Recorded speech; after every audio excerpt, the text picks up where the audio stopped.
Civil engineering complete करने के बाद हमारे पास बहुत सारे रास्ते खुल जाते हैं। जैसे कि हो गया आप प्राइवेट सेक्टर में जॉब करो, या एमटेक हो गई, या आप कोई गवर्नमेंट जॉब की प्रिपरेशन करो, साथ में ही आप चाहो तो अपना बिजनेस भी स्टार्ट कर सकते हो, है ना। सपोज मान लीजिए आप बिजनेस स्टार्ट करने वाले हो बिल्डिंग कंस्ट्रक्शन का, तो बिल्डिंग कंस्ट्रक्शन का जो पूरा प्रोसेस है वो तो आपको पता होना चाहिए। अगर आपको कंस्ट्रक्शन का प्रोसेस ही पता नहीं होगा तो आप अपने क्लाइंट से बात कैसे करोगे, आप अपने क्लाइंट को कन्विंस कैसे करोगे।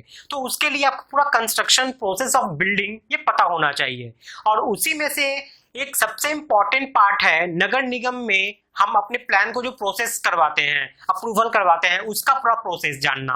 तो ये भी बहुत बड़ा पार्ट है जो आपको पता होना चाहिए कि कंट्री हो गई, टाउन हो गई या नगर निगम, कहीं भी अगर आप अपने प्लान को प्रोसेस करवाते हो, उसको सैंक्शन करवाते हो, उसको अप्रूवल लेते हो, तो वो पूरा प्रोसेस कैसे होता है। तो ये जो प्रोसेस है पूरा, ये जो फंडा है पूरा, ये आप बिल्कुल सीख सकते हो, वो भी बिल्कुल फ्री में। सिविल गुरुजी इसको लॉन्च किए हैं बिल्कुल फ्री ऑफ कॉस्ट आपके लिए, लेकिन ये सिर्फ लॉकडाउन तक है। लॉकडाउन के बाद ये कॉस्टली हो जाएगा, तो ज्यादा लेट मत कीजिएगा। डिस्क्रिप्शन में लिंक दिया हुआ है, आप जाइए वहां पे अपना क्वेरी लीजिए, जल्दी से रजिस्ट्रेशन करके फ्री में उस कोर्स को कर लीजिए, ताकि आपको जो पूरा कॉन्सेप्ट है अप्रूवल को लेके, नगर निगम में एक प्लान को, एक ड्राइंग को लेके, वो पूरा कॉन्सेप्ट आपका क्लियर हो जाए। तो फ्री की चीज है, जल्दी से जाके सीख लो इसे।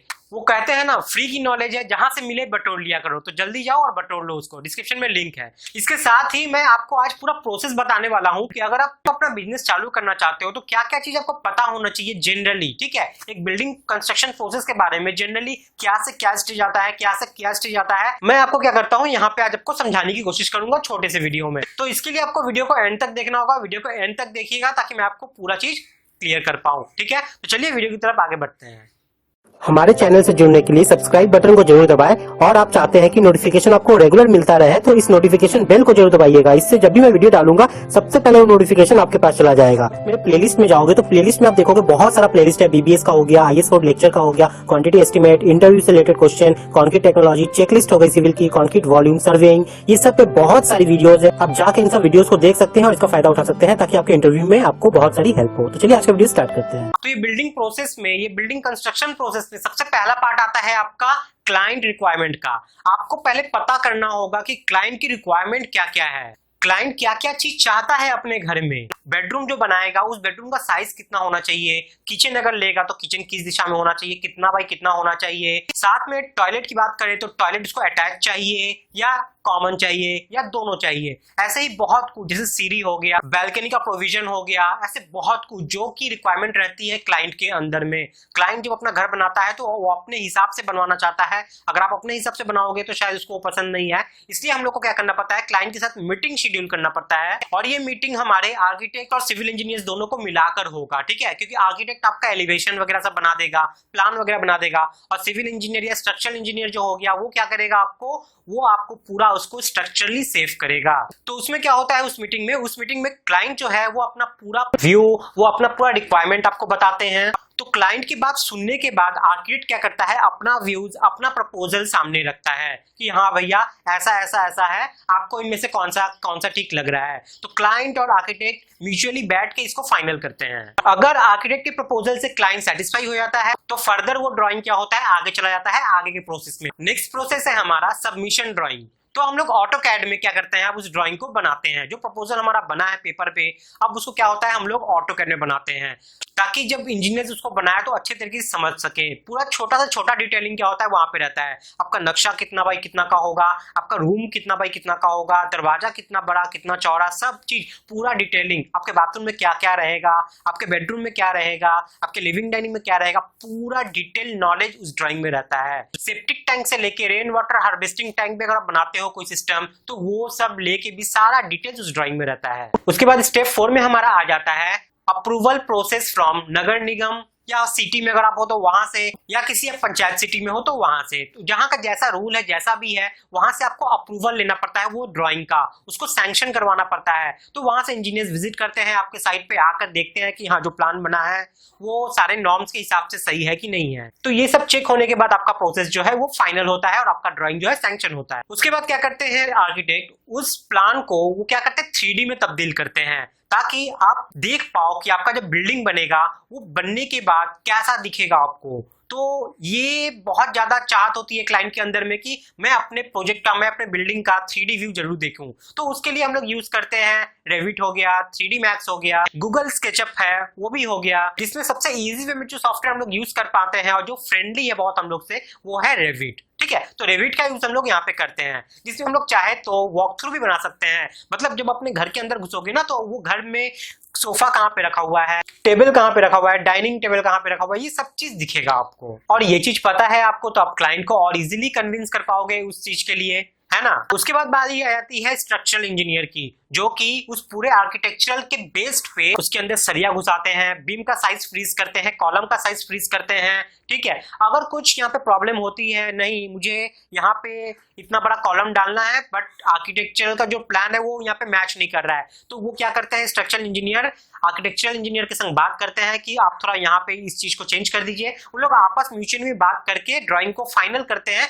और फिर स्ट्रक्चरल ड्राइंग को बनाना चालू करते हैं। तो स्ट्रक्चरल ड्राइंग में क्या आता है, layout of column and footing हो गया, आपकी जो बिल्डिंग है उसकी फाउंडेशन कहाँ पे आएगी, उसका सारा स्पेसिफिकेशन, कितना बड़ा होगा कितना छोटा होगा, कॉलम का सारा डिटेल्स वहां पे रहेगा, ग्राउंड बीम हो गई या प्लिंथ बीम हो गई, इन सब का सारा डिटेल्स आपको मिलेगा। सारे फ्लोर का वर्किंग ड्राइंग हो गया, सारे एमईपी सर्विसेज हो गए, जैसे हो गया मेरा फायर का हो गया, इलेक्ट्रिकल हो गया, प्लम्बिंग हो गई, ये सारे स्पेसिफिकेशन आपको मिलेंगे। ठीक है, सीसीटीवी अगर है तो उसका ड्राइंग आता है, वो सब मिल जाएगा आपको। ये सब चीज बन के फुल पैकेज में आपके पास वो ड्राइंग पूरा मिल जाता है आगे के फर्दर वर्क के लिए। फिर आती है फ्लोरिंग की ड्राइंग, बहुत सारी फिनिशिंग से रिलेटेड ड्राइंग होती है, जैसे कि फ्लोरिंग हो गया, ब्रिकवर्क का लेआउट हो गया, टाइल्स का लेआउट हो गया, और भी बहुत कुछ। तो ये सब ड्राइंग आपको चाहिए अगर आप पूरा कंस्ट्रक्शन प्रोसेस को करवाते हो तो। ठीक है, तो हमारा सारा ड्राइंग बन के रेडी। अब एस्टिमेशन की बात आ गई। उस ड्राइंग से सारा हम लोग क्या करते हैं, लेके सारा क्वांटिटी निकालते हैं, सारा एस्टिमेशन करते हैं कि कितना स्टील, कितना कंक्रीट, कितना सीमेंट, कितना ब्रिक्स वगैरह वगैरह, जितने भी मटेरियल है ना वो सब डिराइव करते हैं, टोटल बजट निकालते हैं प्रोजेक्ट का कि इस प्रोजेक्ट में मेरा कितना खर्चा होने वाला है कितना नहीं। उसके बाद फाइनली वो सारा ड्राइंग लेके हम लोग कंस्ट्रक्शन करवाते हैं, जिसमें सबसे पहला आ गया साइट क्लियरिंग, फिर जाके सर्वेइंग हो जाता है, फिर काम चालू होती है लेआउट की, फिर एक्सकवेशन आता है, फिर सैंड फिलिंग आता है, पीसीसी वर्क हो गया, आरसीसी वर्क हो गया। ऐसे करते करते हमारा प्रोजेक्ट जो है धीरे धीरे आगे बढ़ता है। फिर फुटिंग हुआ, कॉलम हुआ, वहां से फिर ऊपर जाके टाई बीम बनता है, टाई बीम के बाद फिर सारा फिलिंग वगैरह ये सब है। उसके बाद फ्लोर प्लान हुआ, ऐसे करते करते एक फ्लोर से दो फ्लोर, दो फ्लोर से तीन फ्लोर, ऐसे करके हम लोग आगे बढ़ते जाते हैं। आपको अगर प्रोसेस पूरा डिटेल में चाहिए तो मेरे पीछे आप जितना भी पीडीएफ ये देख रहे हो, इस पीडीएफ का लिंक मैंने क्या किया है, मैंने डिस्क्रिप्शन में डाल दिया है, वहां से जाके इसको सेव कर लो। आप एक एक चीज देख सकते हो कि हाँ कंस्ट्रक्शन के समय पहले ये चीज होगा, जैसे हमारा एक्सकवेशन वर्क हो गया, उसके बाद क्या पार्ट आता है, उसके बाद क्या पार्ट आता है, उसके बाद क्या पार्ट आता है, कास्टिंग वास्टिंग सारा। ठीक है, डीपीसी कब करते हैं कब नहीं, वो सारा चीज आप क्या करोगे इस पीडीएफ में देख पाओगे जो आप मेरे पीछे देख पा रहे हो। तो जाके उस पीडीएफ को जरूर डाउनलोड करना इस वीडियो को एंड तक देखने के बाद। ठीक है, तो स्ट्रक्चर का काम खत्म होने के बाद फिनिशिंग की काम आती है, ब्रिकवर्क हो गया, प्लास्टर हो गया, उसके बाद अगर खिड़की विड़की लगना है तो वो सब लगता है, ग्लासेस के काम है तो ग्लास का काम हो जाता है, ग्लेजिंग का काम है तो ग्लेजिंग होता है, कर्टेन वॉल का काम है तो कर्टेन वॉल होता है, बैल्कनी में रेलिंग लगनी है, एमएस रेलिंग हो गया, एसएस रेलिंग हो गया, जो भी रेलिंग लगनी है वो सब लगते हैं, फ्लोरिंग का काम है, टाइल्स का काम है, पेंट का काम है, फॉल सीलिंग का काम है, ये सब प्रोसेस में फॉलो हो जाता है। और ये सब चीज आपको पता होना चाहिए जब आप अपना बिजनेस खुद का चालू करोगे तो इस तरीके से हमारा फिनिशिंग वर्क खत्म होता है और लास्ट पार्ट आता है आपका हैंड ओवर। ठीक है, और ये सब चीज में सबसे क्रिटिकल जॉब पता है हैंड ओवर होता है। मैं आपको एक छोटा सा कहानी सुनाता हूँ। जब मैं अपने साइड पे हैंड ओवर दे रहा था ना, तो एक ऐसा क्लाइंट आया था, वो पता है कैसे चेक किया था, टाइल्स को चेक किया था। इस रूम में पूरा टाइल्स बिछा हुआ है, वो आया, वो भी एक इंजीनियर ही था, नॉर्मल मतलब आम आदमी नहीं था, वो इंजीनियर था, वो सिविल इंजीनियर था। तो वो आया, वो अपने पॉकेट से एक का कॉइन निकाला। ठीक है, एक का कॉइन निकाल के जो टाइल्स का जो जॉइंट है ना, उस जॉइंट पे चला गया और उस जॉइंट पे जाके उस सिक्के से वो घस रहा है और देख रहा है कि कोई अंडुलेशन है कि नहीं। हम लोग तो देख के समझ गए कि ये नॉर्मल आदमी सच में नहीं होगा, जरूर ये कोई टेक्निकल बंदा ही है। तो हम लोग फिर उनसे बात किए, काम तो अच्छा था, वो बहुत जगह उसको क्या किया, घस घस के देखा, कहीं पे भी उसको अंडुलेशन नहीं मिला। तो इस तरीके से भी चेकिंग होती है कि भैया पैसे से जॉइंट को घसा जाएगा, अंडुलेशन रहेगा तो नहीं रहेगा। टेक्निकल है तो आप तो समझा पाओगे, अगर नॉन टेक्निकल नहीं है तो मुश्किल हो जाता है वहां पे समझाना। और भी बहुत सारे तरह है चेकिंग करने के, जैसे प्लास्टर का हो गया, पेंट का हो गया, पुट्टी हो गया, सीलिंग हो गया। इन सबको आप कैसे डीपली, अगर आप कोई घर खरीदते हो तो कैसे आप जाकर चेक करो कि वहां के जो इंजीनियर है उनके पसीने पसीने निकलने लगे कि ये सब कहाँ से सीख के आया है, कैसे ये सब चेकिंग कर रहा है। ठीक है, तो ये सब भी मैं बताऊंगा आपको धीरे धीरे आगे के वीडियोस में।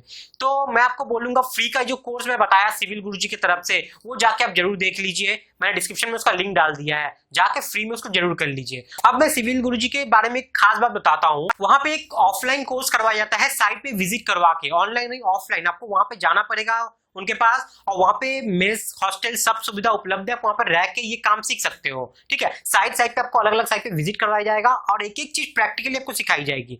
एक चीज यहाँ पे मुझे सबसे अच्छा क्या चीज लगा कि आपको सिर्फ 45% ही पैसा देना पड़ेगा, 55% आप तब दीजिएगा जब आपको जॉब वो लोग दिला देंगे। तो ये चीज एक अच्छा लगा मुझे कि पूरा पैसा आपसे नहीं ले रहे हैं स्टार्टिंग में। ठीक है, आपको 45% ही देना है, 55% आप कब दोगे जब आपको जॉब मिल जाता है। तो आज का वीडियो कैसा लगा है जरूर बताइएगा। नेक्स्ट वीडियो फिर कुछ लेके आने वाला हूँ आप लोग के लिए। वीडियो अगर पसंद आया तो लाइक शेयर और चैनल को सब्सक्राइब कर लीजिएगा, ताकि जब भी मैं वीडियो डालूं सबसे पहले उसका नोटिफिकेशन आपके पास चला जाए। ठीक है, तो आज के लिए इतना ही है। नेक्स्ट वीडियो फिर कुछ लेके आने वाला हूँ, तब तक के लिए बाय, टाटा, जय हिंद।